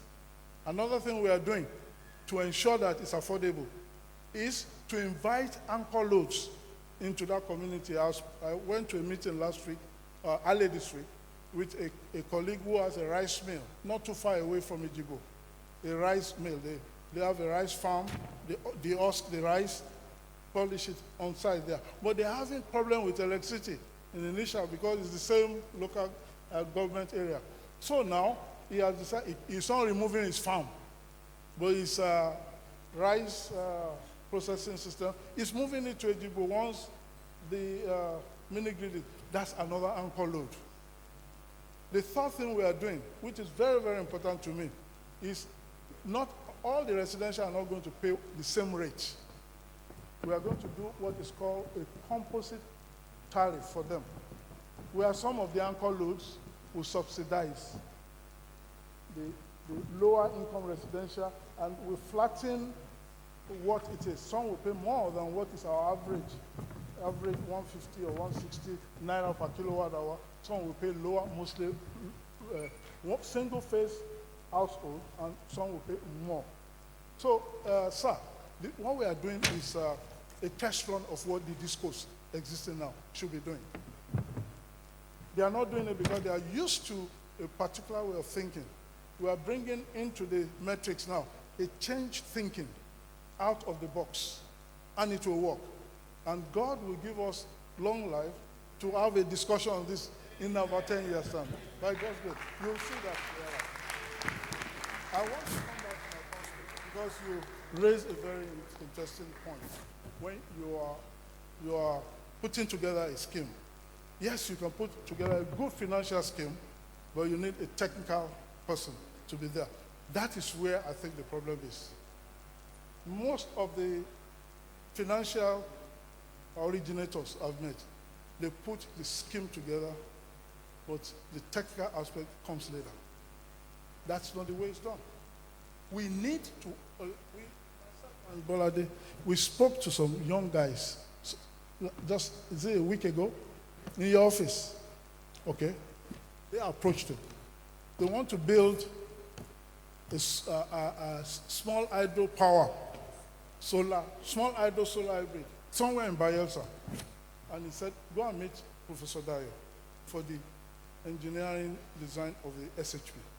They came to my office, and they said, after a long discussion, they said, oh, our SHP is a run of the river. It will be, the capacity will be 2.5 megawatts. We want you to design it for us. And I was thinking in my mind, how did you get 2.5 megawatt? But I didn't ask that question. When we got to his office, he said, look, I don't know how you got the 2.5 megawatt, exactly what I was thinking. But did you do demand analysis at the community that you want to supply electricity? They said no.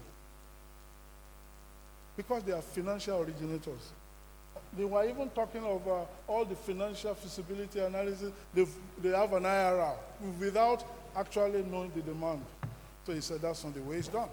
So now they have gone back and they are going to collect data, and then things will be done well. It is after we have developed and delivered a front-end engineering concept of the project that the financial will come in. When you do it that way, as you move on, we have to move on together. Okay, and that is the mistake many people make in this country. The example is what I've given you. Although they came back now that they still want to work on the 2.5, I'm going to tell them no, they should look for another person to do it. Because it is very important that the demand analysis that you are doing feed into the identification of what is the capacity of the 2.5. Look, we are older than them. We are more experienced than them. People will ask me questions. Why did you work on this? Is it because of money? No. So things must be done very well. And I think this is the issue. Sir. Thank you very much, sir. Can we just Oh, So, you still want to ask a question? Please. I thought all would have been rounded off. Please. You know? No, he says he will still want to ask a question. Okay. But sir, let me also comment on what you just said. Thank you very much for that. We've been having such problem with a lot of people. Even the financial expert that you said they were, I don't think really they are. The reason is that the cash flow that will generate from what you just explained will feed whether it's going to be viable or not. Because once you do the test, you'll be able to know exactly whether it's something to go into or not, which is also lacking in some of the people who just want to make the money. So I just want to make, yeah. Yes, she come from the CAPEX, yeah. Yeah. Yeah. Right, right. Thank you very much. That's very good. Okay, let's have the final. Well, we might not be able to I'm happy to be in this team, and I would like to thank the RFM and, of course, Christchurch for this program. Sir, I'm impressed. I'm impressed. My question is, I have two questions. The first question is, I'm an HSC expert, and of recent, Nigeria is trying to, proposing going to nuclear power plant. As an expert in this field, do you think Nigeria is right for this? That's the first question. The second question is actually on, on partnership and, the aim of that's growth and, connectivity. As an HSE and, KMS and also a multi-facility management consultancy, is there any way by which I can also, or other people can partner, because HSE can't be left out when we talk about power, talk about, all these high risk related tasks. How can we partner, together to, to make sure that the work is done in a safe manner? Thank you. Okay. The first question is on, I'm getting old. I forgot. Okay, nuclear. I want to let you know, my friend perhaps knows this, I'm a nuclear engineer. I got an MS in nuclear engineering after my first degree at Michigan, University of Michigan. And I was one of the first staff members of the nuclear program in IFE, Center for Energy Research. So but I don't have what I call emotional attachment. I studied nuclear because I wanted to understand a lot about the energy systems. And I'm happy I did. I have been asked questions by my colleagues. They are my colleagues who are running the nuclear something. And my delivery to them in line with what you ask is this. We have not been able to handle a gas turbine system, which is the simplest. Want to go to nuclear. I know what nuclear is. I studied it. So I'm not impressed that that's the way we should go now. If we are trying to solve the problem of availability and access in this country, let's perfect known technologies. But if we are spending money on nuclear research with the hope that in 20 years' time, our children should not be left behind by other countries where Iraq and all these people are having all these things, it's a good thing. But to want to build nuclear power plant, now, you could see what is happening in that sector now. Every place they go to, they are selling to them the idea of small nuclear power plants buried underground. You could see that in the US and many European countries, they are not using the technology they have even forgotten, and they are going to package something for you so that you can put there. So I don't think it will work. Federal government, like I showed you, has put into the power sector here 1.2 trillion naira, and we are not seeing it. For the nuclear, they will probably put 10 trillion, which is much more than our budget. I don't see any political leadership putting a lot of money into that particular thing. Let's look at this, what Emory Lovins, how many of you have heard of Emory Lovins? Is the author of the book called Small is Beautiful. Emory Lovin wrote this book when I was in the graduate school. It came up in the 70s. And now he owns this institute, Galileo Institute in Colorado. That's the basis of Galileo Institute. Small is beautiful. In those years, he was preaching about solar PV, wind, to replace all the coal in the U.S., etc. People say it's stupid. But now he owns one of the major research centers for renewables in the world. So, like Emory Lovin said, nuclear is not an option for any country that is trying to grow. It will be a lot of... So for me, my own personal view is this. I don't think that's the option. But I don't have anything against continuing looking at it as an option for the future. I know you know we have thorium deposit in this country. We have uranium deposit in this country. As long as we have the resources, we should keep the option open. But I'm talking about now, in our equation for power generation in Nigeria today and the next 10 years, what role will it play? Model shows that it will not play much role. So except it is forced. That is the point. Thank you so much. Thank you very much, sir. Can we give a round of applause for our professor? That was awesome. That was brilliant, brilliant, brilliant. Amen. This is how far we can go. We hope to repeat this next year, if God permits. And indeed, we want your suggestions here and there, and God will bless us all. Once again, can we just give a round of applause to our professor? Right now, we're going to close, and we close with a prayer. Can we please stand up as we pray and close the meeting? Eternal Rock of Ages, we thank you for this gathering. We thank you for the expose that we've been able to also gather here today. We thank you for our professor who have brought the air to also enlighten us. Thank you for the information. Thank you for everything that you have done, the new things that we're now into. Father, as we have received today, let it germinate good fruit in us in Jesus' name. Our Father and our God, as we go with us. Protect us. Guide us. Make us useful to ourselves and to your kingdom, O Lord. In the name of Jesus. Thank you, Abba Father. Glory be to your holy name on high. In Jesus Christ's mighty name we pray. Amen.